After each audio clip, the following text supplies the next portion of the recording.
So ito mga kapiso, isi-share ko lang yung build, yung pagbi-build ko ng ating Piso Wi-Fi sa Bendo, power by Wi-Fi 5.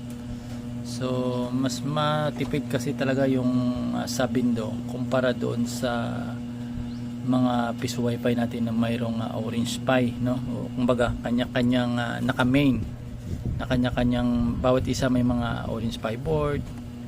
Ito kasi no, bali ISP32 yung gamit natin. So no, ISP32 yung gamit ko. So yung itong setup na kasi set na ito kasama yung Nodimsio Plus itong expansion board ata yung tawag nito, nasa 280 na. So idadagdag pa natin itong coin slot nasa 350, no? Tapos 500 itong coin slot, 20 pesos na power supply itong power supply cord, no? At saka kasama na itong mga wire. Palagay natin mga itong plusin natin sila ay nagra-round out sa ng 1 to palagay natin mga 1 to power supply,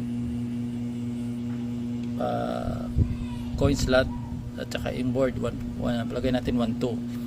Plus natin yung itong 480, palagay natin 500 itong box natin kasi mini box lang ito, 2.5 palagay natin. So sa halagang 2.5 mayroon ka ng ganito, mayroon ka ng sub window. Kasi kung bibili tayo ng custom board talaga sa Shopee na naghalaga na 600 pesos, tapos bibili ka pa ng Nodimsio, so pumapatak siya ng mga 700 pesos pa, no? Kasi bibilin mo kasi may mga ano na no? Okay din naman siya kasi ano siya, wala nang wire, diretso coin slot na lang, na isasalpak na lang doon. So pinili ko kasi ganitong build kasi nakakatipid ka talaga, at sas maganda talaga na marunong ka rin mag DIY kasi in case in the future pag mahilig ka kasi sa DIY, mas madaling mag repair kag may alam ka sa mga DIY. So ito, yan.